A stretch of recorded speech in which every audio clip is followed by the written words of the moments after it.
Welcome back, everyone. Part 2 of the grain silo project is underway, and got a lot of great comments, a lot of great feedback on part 1, including some great ideas and some great 2020 hindsight comments regarding putting up the backdrops. You know, it's one of those things. I think you dive into a project and you start working on it, and oh, this is our greatest idea, and then after you're done and someone says, why didn't you do it this way, you're kind of like, well, why didn't I do it that way? Crap. So a lot of good comments on mounting the backdrop, so I did implement some of those, and then I started working. I didn't videotape or record a lot of it. I ballasted the main line, which I can show you. You know, I did some other work behind the scenes type of thing. One of the things I did want to touch on, though, right away was the grain silo itself and how I'm going about putting on the top of the silos and what I decided to do with that. So I'm going to see how far I can get. I'd like to try and keep the videos to about a half hour with editing and everything. Any more than that, and I think it gets too long-winded, and you can look at the statistics of your videos and see what people are watching and how far they watch through, and I've noticed that for the longer ones it seems like people give up, and you know, so if you keep them short and concise, it's a lot better. To the point, get to the point, you know, quit screwing around. To get to the point, let's get started. Okay, so first is the grouping of 4 silos. And so what I did was I used the top of the Walthers provided ones for this one, and all I did was shave off this top portion here, and then just glued it on. And so this one's actually pretty strong. I don't think I need to put any bracing in here. You know, push comes to shove, maybe I'd put something between here and here, but really this is pretty solid for the most part, and it'll take handling okay as I'm working on painting it. However, this behemoth, which is actually turning out to be one of my favorite parts just because it's so large. So like I said, last time I put in these braces here. They're just the essentially like 2x4s out of Plastrix here, or evergreen styrene. So they're in there. That helps give it, so you can see that it doesn't flex very much, which is great. So what I plan to do is I have one of these Walthers provided tops left that I've already cut, and I had thought about using this would be the base of the silos that they provide. However, the tops are meant, they have a slightly larger overhang. You can see this is the lip here that's intended to match with the top of the silo. However, this overhangs more than this does. This base is meant to be flush with the bottoms of the silos. So that wouldn't look right if I had one overhanging quite a bit and then 2 not. So instead what I'm going to do is I'm just going to use this as a template and then just trace this on a sheet of styrene and then work on cutting it out. The other nice thing about these Walthers kits is they obviously know that people use these for kit bashing, because right in here is, and on this side there was as well, are 2 I don't want to call them scribed, but they cast them into the plastic 2 lines. So you cut those, snap it, and then when you apply them, you can have the next one butt right up to it, and you got a nice flush line right there. So that'll work out perfect. I'll trace these out, trace that line, and we'll go from there. So okay, so using some 40 thousandths 0.04 thick styrene sheets, I went ahead and basically just traced and copied the Walthers provided silo tops, and I created 2 of my own, and one of them has 2 flat edges on it, and then the other has rounded edges for down at the ends, and then the middle one will be like that. I'm going to go ahead and put some more lap pieces over the joints here. But actually what I think I'm going to do is go with the longer stringers again to give it some structural rigidity. And then I also want to go ahead and attempt to create, you won't see them, so I'm not really concerned about how they're going to look, but I'm going to somehow create basically just roof supports, if you will. Maybe have a piece that comes out this way and then a piece that goes down. I can even use these bracers that I put in here to kind of tie the whole structure together. I don't want this roof to sag over time, and it's definitely going to be a long piece once this is done. So I'm going to figure out how I'm going to go about doing that, and then hopefully show you the process as I do it. Okay, so what I decided to do was I have from the Plastrux kits, you get these wall joints. They're just basically they're just pieces of styrene.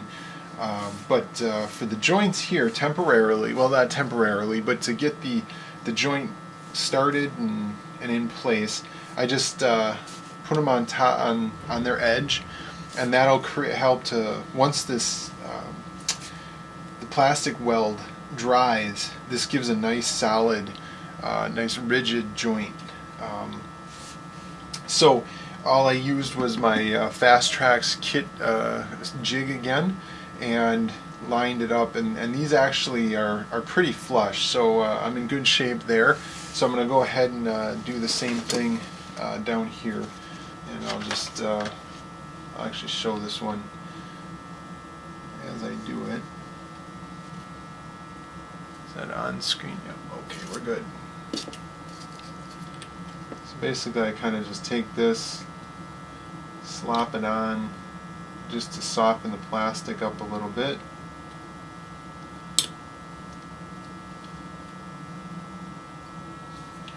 And there you go. That's one of them. I want to put two of them in here, so I'll put the other one down here.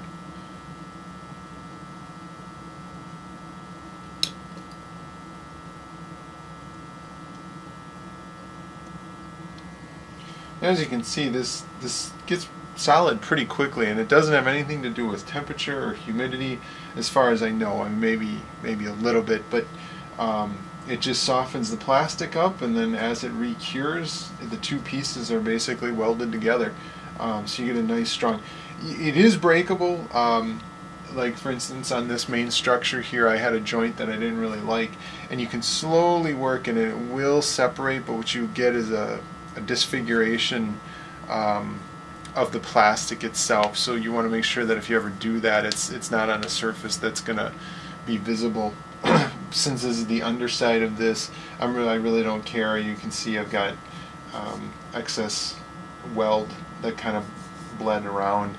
Not a big deal because it's on the back side of it or on the inside of it. So you can see this is going to, obviously, it's got some structural, rigidity in here, but definitely not able to support itself.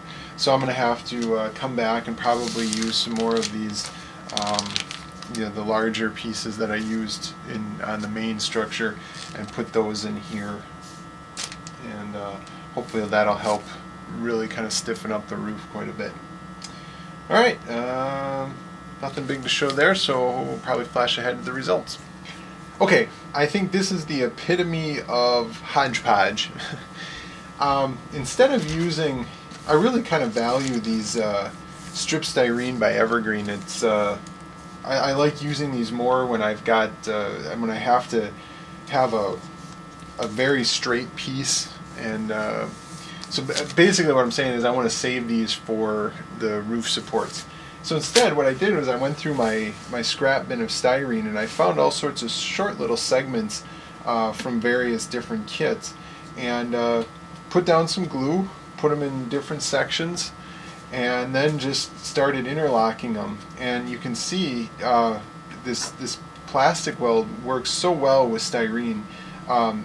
These are multiple different pieces just all glued together, and you can see the difference if you go back in the video, and I mean, that's how little flex there is now in this roof structure. So it really kind of gave it some good strength. I'm still going to brace it so it doesn't sag over time, you know, inside the structure. But for now, I mean, I could essentially just lay it on top and we're in good shape. But you can see, I don't know if it'll show up on the video, but it's definitely got a little bit of a sag in there. But I mean, really, you got to expect that when you're talking about a 20-inch span here, and it's just 0.04-inch thick styrene. So that's that. So the next step will be, I think I'm going to go ahead and glue the top onto these silos, get it in place, and then I can start taking measurements to get the support structures in place. Alright, because of the size of this, it's going to be a little bit difficult to show the whole thing. But so what I've done is I've got the roof obviously on the bottom side, flipped everything over, and I went ahead and I attached this end first, because this is the Walther side, and I can line up their, they got a little lip in here that you can use to line them up. So I went ahead and lined this one up, and then I came down to this side and did the same thing. Now I don't have, this one's the roof that I cut, but I lined up the outside to see if I can, on the overhang of the roof, kind of tried to make it as even as I could. And now I'm going to come back and probably start with the Walther's one because there's the lip in here. I'll glue these in place, and then I'll just have to look over the top here and see if I can just best gauge the amount of overhang on each one. Push comes to shove, I can always come back and sand the overhang down a little bit. You know, I'm hoping maybe once the whole thing is complete, you won't really be able to tell if one's overhanging a little bit more than the other, but I guess to be determined on how that ends up looking.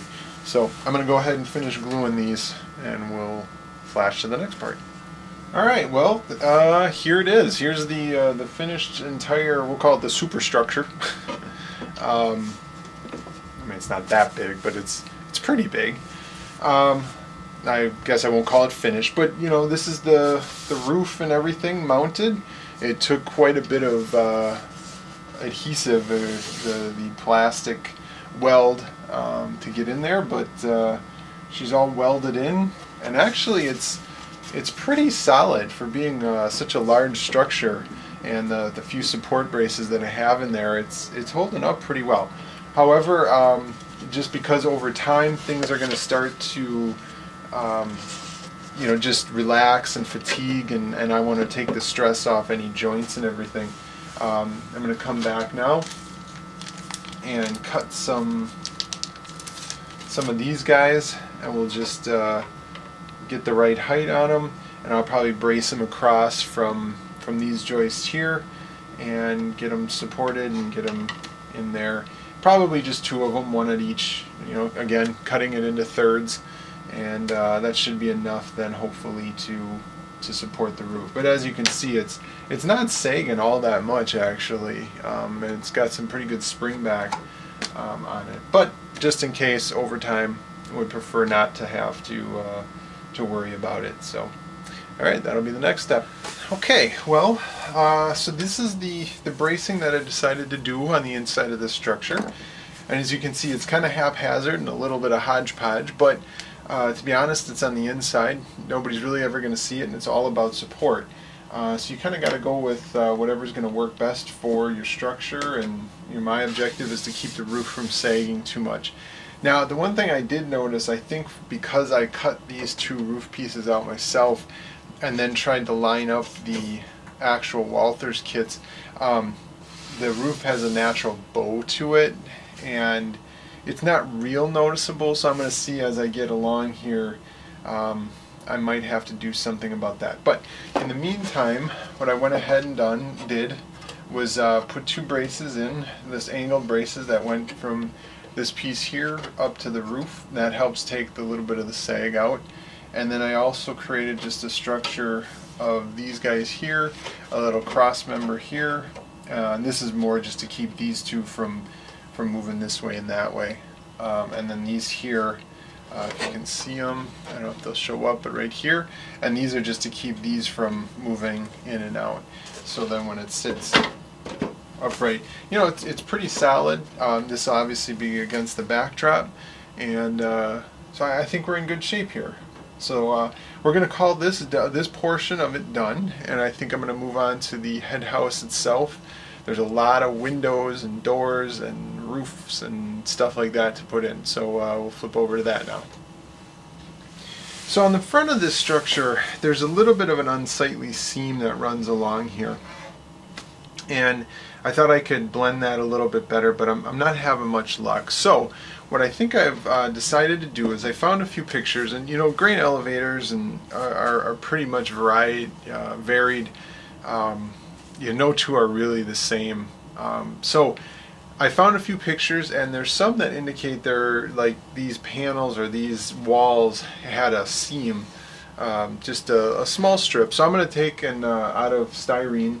I'm going to go ahead and, as best I can, I'm just going to take and put a strip, you know, to cover up that seam. Might be a little bit goofy looking, but we'll see. I won't glue it on right away, but I think that might help hide this a little bit. Okay, well, as you can see here, hopefully it's showing up. I went ahead and put the piece on to cover this up, and I think it looks okay. So I'm gonna go ahead and leave it. It looks like it could just be a joint, you know, in the concrete of the concrete wall, so it helps hide that unsightly blemish. As suspected, the doors are definitely on a sprue, so I'm just going to go ahead and spray these all together. And then there's this double door that ends up going in here. I might blank this out though with just a piece of white styrene. I'm not sure yet. The roof is actually going to be a hodgepodge again of different pieces. These are just the roof as provided. I don't know if it'll show up, but it looks like they tried to use a metallic, probably paste of some kind inside, or maybe this is painted. I don't think so. I think it's cast this way, but it's really unsightly. I mean, it's got these swirl marks in it, and it doesn't look like anything. So I'm going to do some investigation and find out what a roof is covered with. And this might end up just becoming sandpaper painted to look like a gravel roof possibly.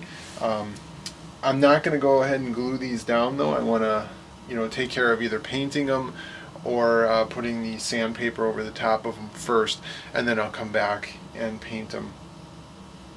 It turns out these windows are actually glass, clear plastic included with the kit. So obviously not going to definitely put those on until the last minute. In that case, I may not even glue down the roof until I've got those in place, then glue the roof down. It'd be a lot easier to get access to all of these stuff. So next step is the conveyor houses that run across the top of the silos themselves. So we'll kind of flip over and start working on those. Okay, so the next part of the project is the, I guess I'm not sure what these are called exactly, but I imagine that these are where all the piping and delivery system is to get the grain into the silos themselves. And these run along the entire top of the structure. And Walthers includes enough for covering 4 of the silos, and that's about it. So, doing some research, I actually went ahead and made one up. And as you can see, I put some corner braces in on each side, and I'm just going to put the roof on. I'm not going to put this back piece on, which will actually give me three of these with the windows for the longer side of the silos. And I'm going to have to go ahead and kit bash my own roof, unfortunately, because while they include roof lines for you to put on there, I obviously am going to run out. Now I was thinking maybe on one roof I can go ahead and do you know, the ones that they included, and then on the other side I'd go ahead and I've got this evergreen styrene. It's just siding. It's got a nice narrow, it doesn't match exactly what Walthers includes with the kit, but it's pretty close. So I went ahead and already cut a few pieces, so you can see I could just lay those down like so.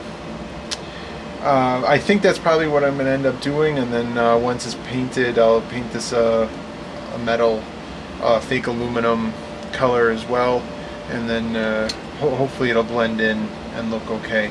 So as you can see here, it's several pieces wide, so it's like 1 1/3 wide to cover this whole thing. When I do the roof line on this 3-1, I'll just be able to join a whole bunch of them together. So that's the next part of this project.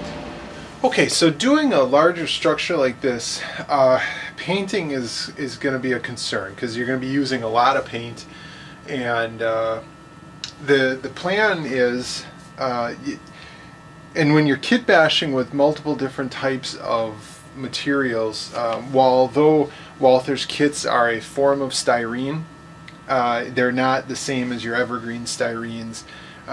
So you're going to want to prime everything. So what I did is cheated a little. I just took some, this is just some inexpensive spray paint that I bought from our local hardware store. I tried to get to be honest, I had this laying around. I just decided to use it. It's a satin finish. But I'm going to paint over this anyway. This is just to get a universal base coat, just something to try and hide the differences in materials, blemishes, and glue, and hide some of the lines. The advantage of the spray paint, and one thing I noticed as I was doing it, is it's a thicker paint, so it actually started to hide the lines a little bit in the seams and stuff like that. Not great. Definitely, probably could have went and did a little bit more blending myself, but it'll work. So I went ahead and spray painted everything, the head house, everything white. I'm going to go white, and then I'm going to come back with different colors in paint for the silos versus the head house. I think the head house will stay a whitish color, whereas the silos I'm going to go with more of a aged concrete, still whitish, but maybe with a hint of yellow in it. And I've got some ideas. I found a great website where the gentleman shows how to do as if the silos were made from that had expansion joints and in it, and so I'm going to experiment with that a little bit as well. I'm not sure I'm going to do that in this episode. It's probably getting pretty long already, but wanted to show you. So here's the completed painted structure, primed and ready to go. So the silos are done in terms of being glued together and the way we want them. So the next step is to create the slip seams. I went ahead and looked some of this stuff up, and I'm going to put a link in the show notes to the technique I'm about to use. Now, I'm modifying it a little bit, but it's the same rough technique, and I'm going to do a little bit of a cooking show thing here because this is a real time-consuming process. It's tedious, but I think the results are well worth the time once you're done. Now, I'm sure that there's other ways to do this, but this is the method, roughly what was shown on the website, and I'll link it in the bottom. And it looks like it's just a blog, but again, the link will be in the show notes. So what I'm going to do is these slip seams are every 10 feet. Now, unfortunately though, if you measure 10 feet, you end up with, at this very top seam, probably about 15 feet. I already measured out 10 feet and then started before realizing that it's 15 feet at the top. So I'm going to go with it. I think it looks okay. It's noticeable, but it's not horrible kind of thing. So what I got is my scale rule, HO scale rule, and I'm going to go ahead and mark off 10-foot sections. And this is going to clue you in already as to what I'm going to do here. So I'm going to go ahead and mark off 10-foot sections.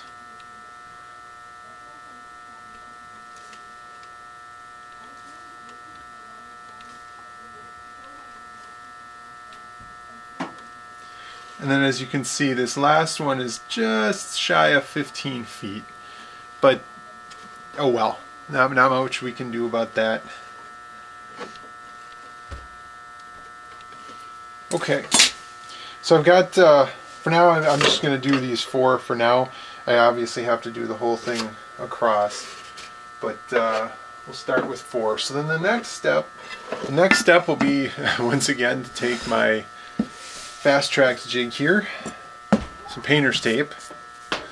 Just this is just blue painter's tape. It's a 3M brand, but I think whatever will work. Even masking tape will work. And whoop, that's not what I wanted to do.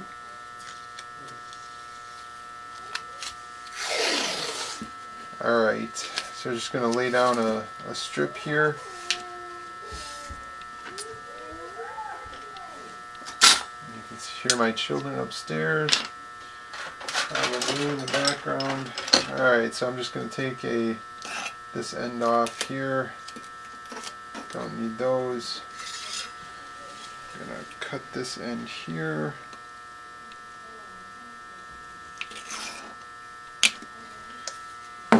And thickness doesn't matter, so I'm just using the thickness of the straight edge here.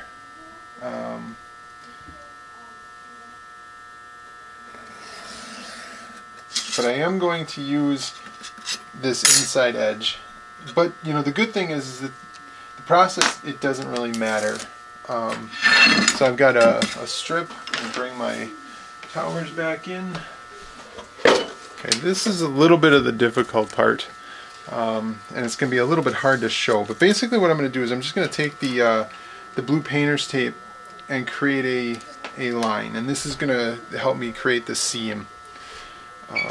The slip seam itself. So if my head gets in the way or the hands get in the way, basically all I'm doing is lining up my marks with this tape, and I'm going to form the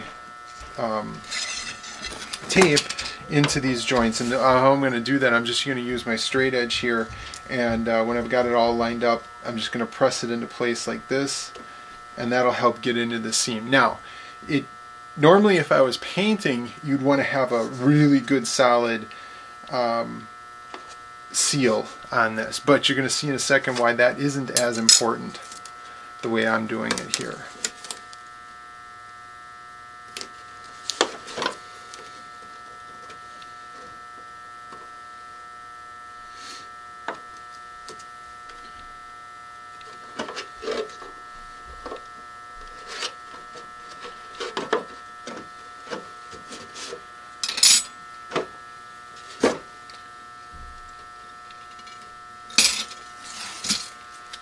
Back with my second piece here, overlapping them slightly.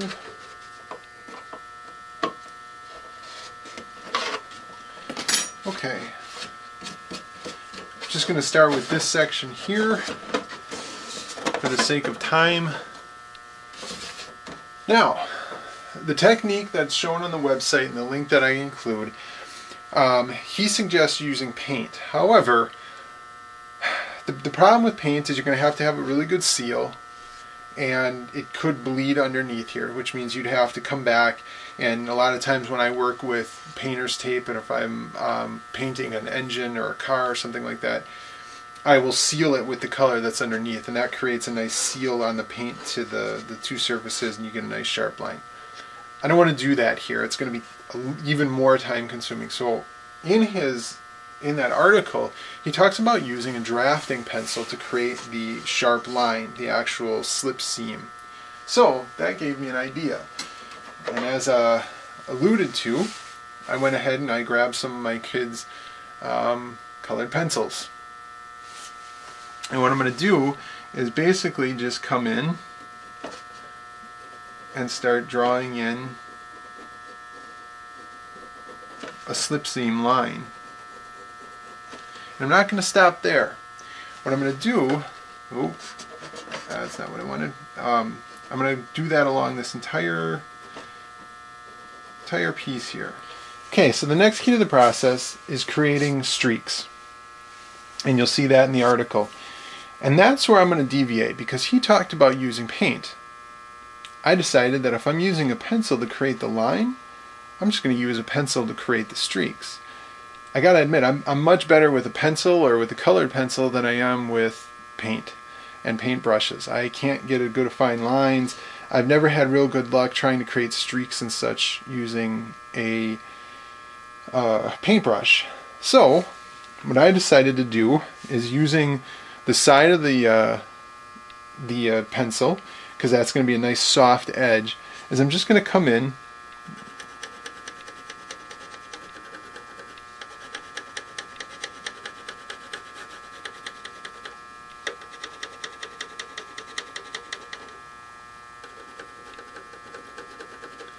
and start creating the streaks.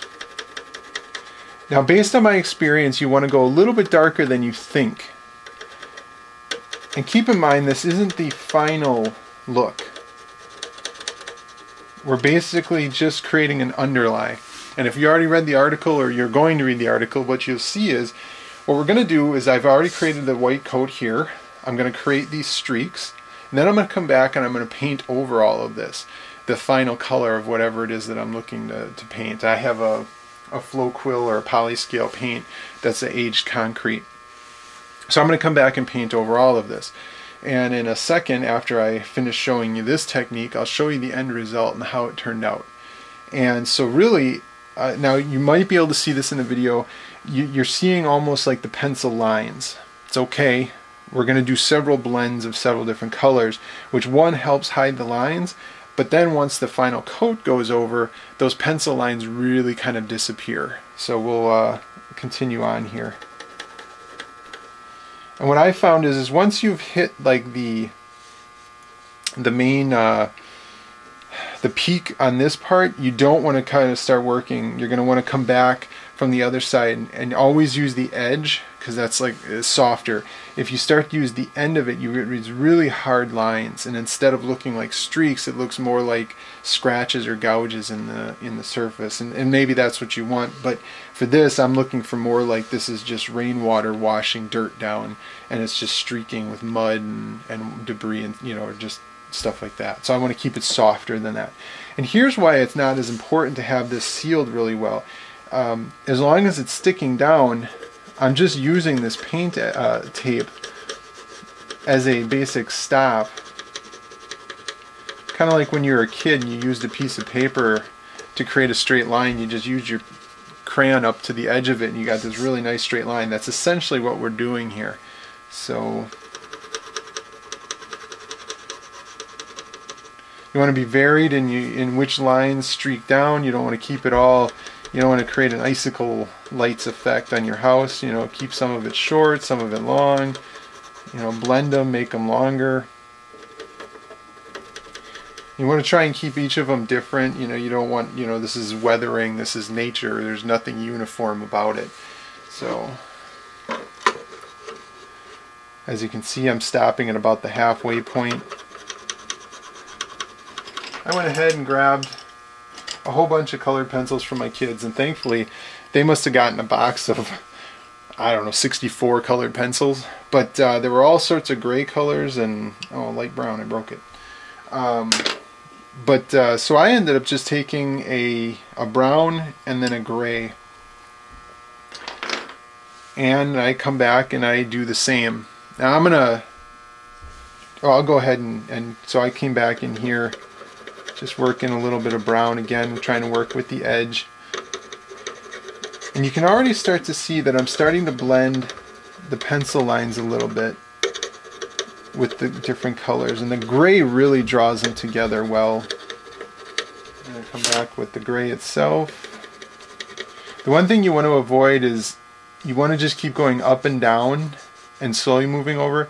Don't come down and then pull over. What you'll end up with is a loop. And that looks kind of unrealistic.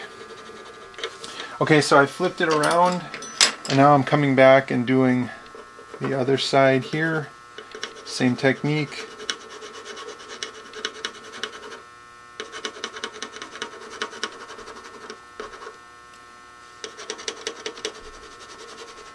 Here we go, the moment of truth.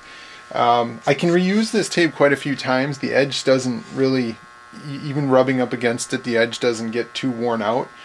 So, and again, because I'm not creating a really solid seal like I'm painting, I've been taking it off and just stick it onto something, and then, or just reapply it to the next section. But for now, I'm going to tear this off and show you how it looks.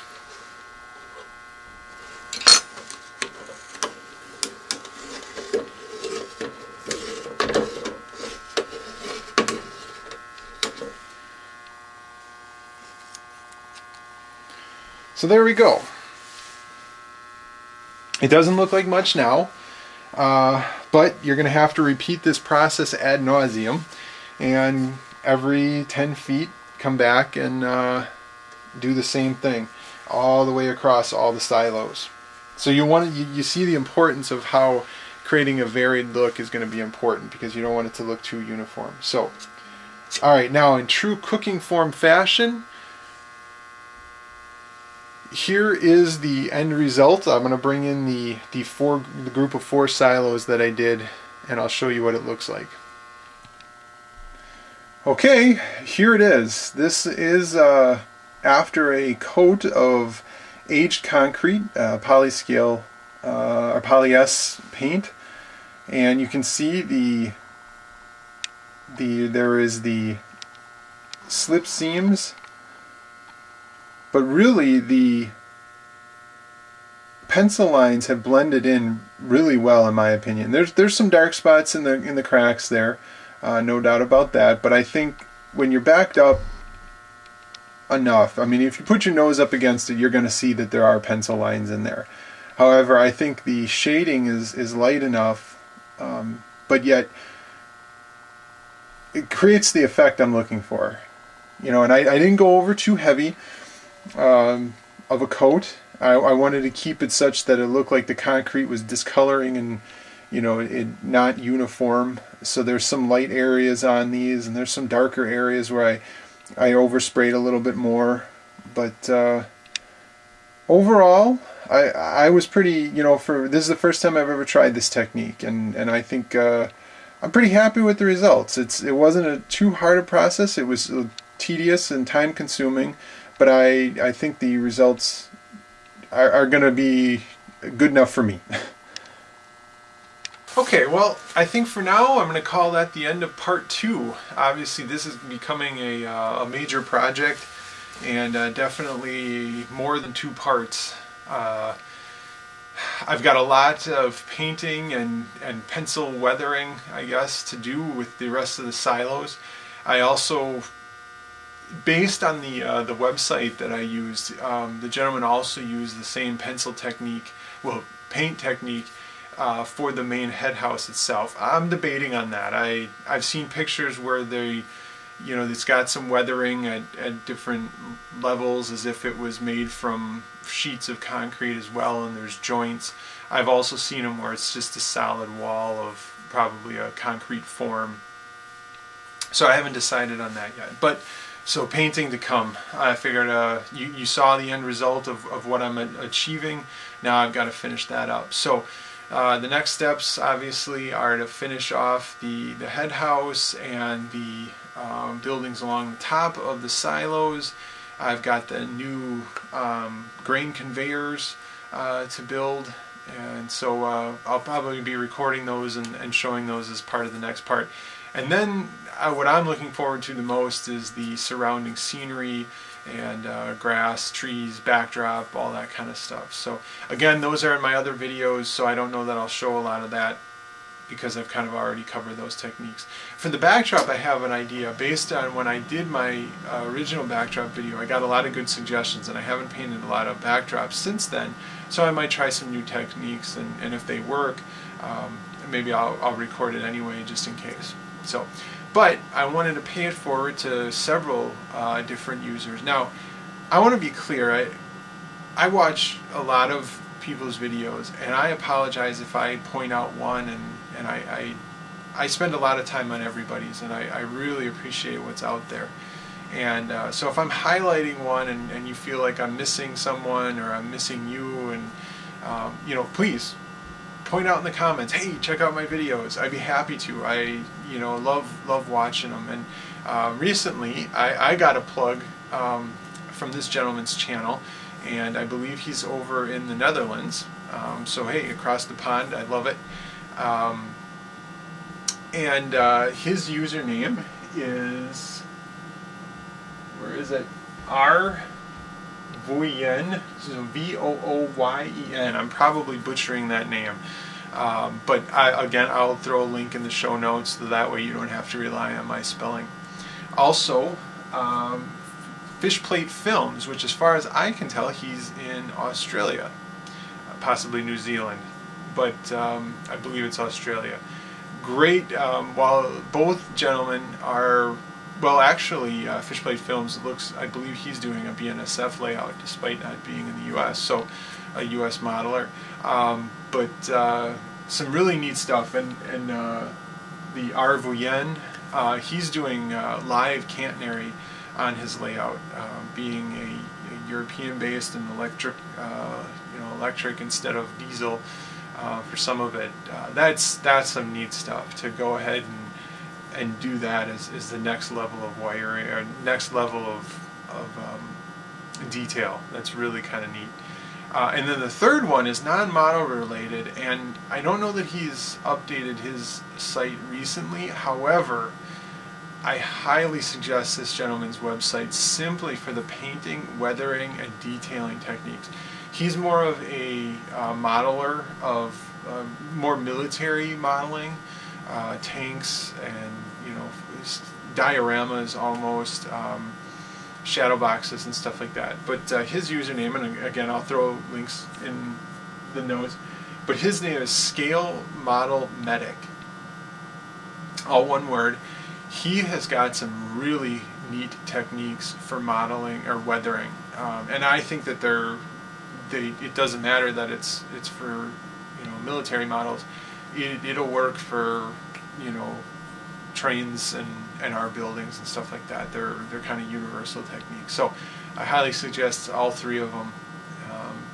And please, if you're a viewer of my channel and you want a quick plug, please throw it in the comments section, and I'll be happy to check out your channel and hopefully be able to pay it forward in the next video. So thanks again everyone for sticking with me for part 2. Hopefully this was informative, and hopefully the weathering technique, you guys like it as much as I do. I personally have never had a lot of luck creating kind of that type of thing, so I'm pretty pleased with this, how it turned out. So I can't wait to finish up the rest of the silos.